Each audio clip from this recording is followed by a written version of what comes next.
लकल हम्दि या अल्लाह अस्सलातु वस्सलामु अलैका या रसूल अल्लाह अम्मा बाद। सिलसिला है नाजरीन के सवालों के जवाब देने का। नाजरीन में से एक ने हमारे किसी वीडियो के कमेंट्स में सवाल किया है कि कब्र व आखिरत की तैयारी कैसे करें। आखिरत की तैयारी की फ़िक्र होनी चाहिए, कब्र की तैयारी की भी फ़िक्र होनी चाहिए। अच्छा सवाल है।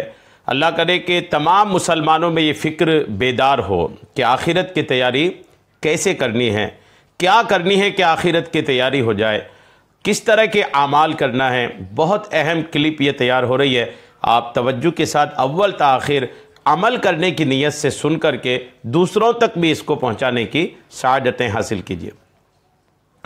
बहुत से मुसलमानों का ख्याल है कि ये दुनिया इम्तिहान गाह है, हर आदमी जो इस दुनिया में मौजूद है वो इम्तिहान दे रहा है और जैसे ही उसकी आंखें बंद होंगी नतीजा सामने आ जाएगा।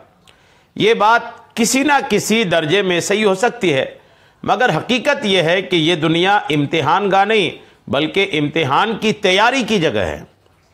जो जितनी अच्छी तैयारी करके दुनिया से जाएगा उतने ही आखिरत में किए जाने वाले सवालात के अच्छे जवाब दे सकेगा और जितने अच्छे जवाब देगा उतना ही अच्छा काम अल्हम्दुलिल्लाह होगा, उतना ही अच्छा काम उसके रब की बारगाह में उसका होगा और आखिरत उनकी अच्छी ही होगी और उतने ही अच्छे इनाम पाएगा। यानी जितना अच्छा जवाब देगा, जितनी अच्छी तैयारी करके जाएगा, अच्छा जवाब देगा, उतना ही अच्छा कामयाब भी होगा और उतने ही अच्छे इनाम भी पाएगा। हमारे शफीक और मोहतरम नबी सल्लल्लाहु ताला अलैहि वसल्लम हमें फरमा गए हैं कि देखो, आंख बंद होते ही कब्र में 3 सवाल किए जाएंगे और हश्र में 4 सवाल किए जाएंगे। जो भी इन सवालों के सही जवाब दे देगा वो कामयाब होगा और जन्नत में जाएगा और जो इन सवालात के जवाब ना दे सकेगा वो नाकाम होगा और जहन्नम में जाएगा। फिर जैसे दुनिया के इम्तिहान पर्चों में कुछ सवाल लाजिमी होते हैं, दुनिया के इम्तिहानी पर्चों में कुछ सवाल लाजिमी होते हैं और उनके नंबर भी ज़्यादा होते हैं, इसी तरह कब्र के सवालात चूँकि ईमान और यकीन से मुताल्लिक हैं इसलिए लाजिमी हैं। जिसने इन लाजिमी सवालात के जवाब दे दिए तो हश्र के 4 सवालात के जवाब देना उसके लिए निस्बतन आसान हो जाएगा और हश्र के 4 सवाल आमाल से मुताल्लिक होंगे। ये होंगे तो बहुत मुश्किल मगर अल्लाह के फजल से आसान हो जाएंगे। कब्र के 3 सवाल ये हैं, तेरा रब यानी पालने वाला कौन है, तेरा दीन यानी मजहब क्या है।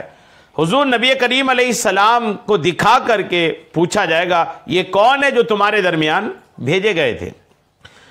जाहिर 3 सवाल आसान है, बज़ाहिर जो शुरू के 3 सवाल हैं वो तो आसान है और हर अहले ईमान के लिए उसके जवाब देना मामूली बात लगती है, मगर मौत के बाद इन सवालात के जवाब देना उतना आसान नहीं होगा। आइए अपना तजज़िया हम खुद करते हैं। इससे पहले याद रखें कि दुनिया में तो इंसान की ज़बान दिल के मुताबिक भी बोलती है और दिल के मुखालिफ भी।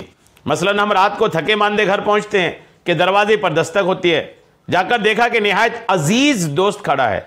दिल में तो यह है कि ये कैसे बेवक्त आ गए, मैं थका हुआ हूँ, नहा धोकर बच्चों के साथ खाना खाता फिर आराम करता, मगर ज़बान क्या कह रही है, आइए तशरीफ़ लाइए, आपके आने से बड़ी खुशी हुई। मगर याद रहे कि मरने के बाद हमारी ज़बान समेत सब आज़ा पूरा बदन सच बोलेंगे, यानी जो दिल में होगा हम वही बोल सकेंगे और अगर गलत बोलने की कोशिश की तो हमारे आज़ा हमारे बदन के हिस्से सच उगल देंगे। ये बात ज़हन में रखते हुए इन 3 सवालों पर गौर फरमाएं। पहला सवाल क्या होगा, अगर दुनिया में हमारी ज़िंदगी इस यकीन पर गुजरी है कि हमारा बल्कि सारी मखलूक़ात को पालने वाला सिर्फ अल्लाह ताला है, हमसे कुछ नहीं होता, सब कुछ अल्लाह ही से होता है, वह रब्बुल आलमीन है, तो फ़ौरन जवाब दे देंगे कि हमारा रब अल्लाह है। पहले सवाल के जवाब में वही सबको पालने वाला है। लेकिन दुनिया में तो हमारी इस यकीन पर ज़िंदगी गुजरी है कि और मेरी बीवी बच्चे मेरे कारोबार से, मेरी नौकरी से, मेरी खेतीबाड़ी से पल रहे हैं। यानी यकीन में लोगों की कमी है ना। अगर मैं ये सब ना करूं तो क्या इन्हें भूखा मार दूं। हक हलाल कमाने का तो इस्लाम भी हुक्म देता है। अब इससे वक्त ही नहीं मिलता कि कुछ और सोचूं, कुछ और करूं वगैरह वगैरह। तो जब दिल के इस यकीन पर मौत आएगी कि तो हम पहले सवाल के जवाब में कैसे कह सकेंगे कि मेरा रब अल्लाह है। ज़बान दिल के खिलाफ तो बोलेगी नहीं। अगर पालनहार पालने वाला अपने रब को मान रहे हैं तो फिर अपने पेट पालने के लिए रब की नाफरमानी क्यों कर रहे हैं? पेट पालने के लिए नमाजों को छोड़ते क्यों हैं? पालनहार अगर रब को मान रहे हैं तो पहला सवाल में तो कमजोरी आ गई है। दूसरा सवाल दीन के ताल्लुक से होगा।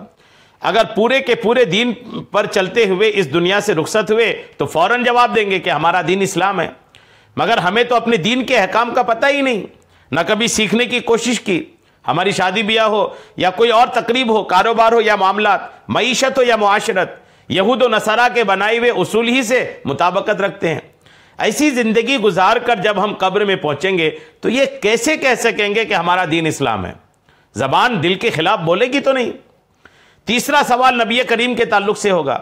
अगर इस हाल में जिंदगी गुजारी है कि हुजूर से मोहब्बत और अकीदत अपने माँ बाप, अपने आलो औलाद, भाइयों बहन, मालो दौलत से भी ज्यादा थी, हर सुन्नत पर अमल करने की तड़प थी, आप अलैहिस्सलाम के अहकाम को सर आंखों पर रखते थे, आपकी खत्म नबूवत, इज्जत और हुर्मत, नामूस की हिफाजत के लिए, अपनी अपनी जान और माल निछावर करने के लिए हर वक्त तैयार रहते थे, तो फौरन जवाब दे देंगे कि ये अल्लाह ताला के आखिरी रसूल हैं, हम उन पर ईमान लाए थे और उनकी पैरवी की थी।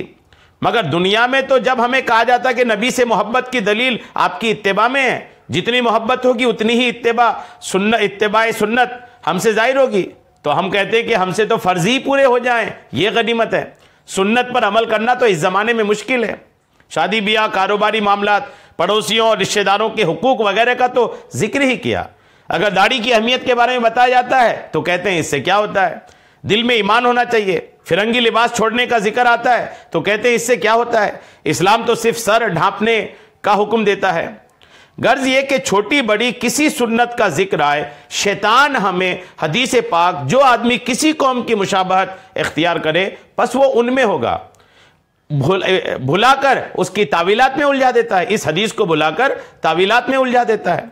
कब्र के ये तीन सवाल जिनका ताल्लुक ईमान और यकीन से है, उनके जवाब देना हमारे लिए मुश्किल इसलिए होगा कि दुनिया में हमने ईमान और यकीन बनाने की मेहनत तो की ही नहीं। सुबह से रात तक मेहनत की तो बस दुनिया कमाने की, तो ईमान कैसे बनेगा? हश्र में जो चार सवाल होगा उनका ताल्लुक आमाल से है। वो ये है, उम्र किस काम में गुजारी, जवानी किस काम में खर्च की, माल किस तरह से कमाया था और किस में खर्च किया था, और अपने इल्म पर कितना अमल किया। जब जिंदगी यहूद व नसारा के काम में खर्च हुए, उन्हीं के तरीके पर खर्च हुई, जवानी फिल्म, टीवी, डिश और दूसरी अय्याशियों में खर्च हुए हो, माल जायज नाजायज तरीके से कमाया हो और अपने नफ्स की ख्वाहिशात पूरी करने में खर्च हुआ हो, इल्म हासिल ही नहीं किया तो अमल कैसा? अगर उलमा के तुफैल थोड़ा बहुत हासिल भी हुआ हो तो अपने किब्र की वजह से अमल में ना ला सके हो, तो इन चार सवालों के क्या जवाब देंगे? जबान दिल के खिलाफ तो बोलेगी नहीं। याद रखिए, यह हमारा किब्र ही है जो हमें अपने उलमा की बातों पर कान धरने नहीं देता। किब्र यानी अपने को बड़ा समझना, यही है कि हमारी सबसे बड़ी बीमारी है जिसका हमें एहसास ही नहीं। चेजाए के इसका इलाज करें। इसी किब्र ने इब्लीस को शैतान बनाया कि उसने हुक्म खुदा के खिलाफ, हुक्म खुदा के मुकाबले में अकल की इस्तेमाल की। कुछ रास्ते आप सुन लीजिए। पहला रास्ता तो यह है कि दीन के अहकाम से रूगर्दानी करने वाला उमूमन किब्र का शिकार होता है। हर मामला में अपनी अकल लड़ाता और धोखा खाता है। इब्लीस ने भी धोखा खाया। अल्लाह ताला से हश्र के दिन तक की मोहलत मांगी कि मैं बनी आदम को आगे से, पीछे से, दाएं से, बाएं से बहकाऊंगा और जन्नत तक, जहन्नम तक पहुंचाऊंगा। ऊपर से और नीचे से कहना भूल गया, इजाजत मिल गई। अब हमारे लिए बस यही ऊपर और नीचे के दो रास्ते ही महफूज हैं कि सर नीचे जमीन पर पड़ा हो और दिल ऊपर अर्श अजीम के मालिक में अटका हो, आंखों में आंसू हो, जबान पर अल्लाह ताला की अजमत व बड़ाई और अपने पिछले गुनाहों और कोताहियों पर शर्मिंदगी के साथ इस्तिगफार हो, अपनी कम माईगी के इजहार के साथ अल्लाह से मदद की दरखास्त हो, कि यही हमारी कामयाबी की बुनियाद है। और दूसरा रास्ता यह है कि हुजूर के इरशादात की रोशनी में हमें अपने उलमा और अकाबिरीन से ताल्लुक मजबूत बनाना चाहिए कि ये नबी के वरसा हैं, ये बीना हैं, हम नाबीना हैं। हर मामले में इनसे मशवरा करते रहना चाहिए। इनके बताए हुए तरीकों पर जिंदगी गुजारने की कोशिश करनी चाहिए। इनके कुतुब व मवाइज की गौर से पढ़ना और सुनना चाहिए। इनकी हर आवाज़ पर लब्बैक कहना चाहिए। अहकाम में तावीलात नहीं ढूंढनी चाहिए। इन दो रास्तों पर चलने से इंशाअल्लाह हम आखिरत के सवालात के जवाब देने के काबिल हो सकेंगे। अल्लाह ताला मुझे और आपको आखिरत की तैयारी करने की तौफीक अता फरमाए। आमीन। बिजाहिन नबील अमीन सल्लल्लाहु तआला अलैहि वसल्लम।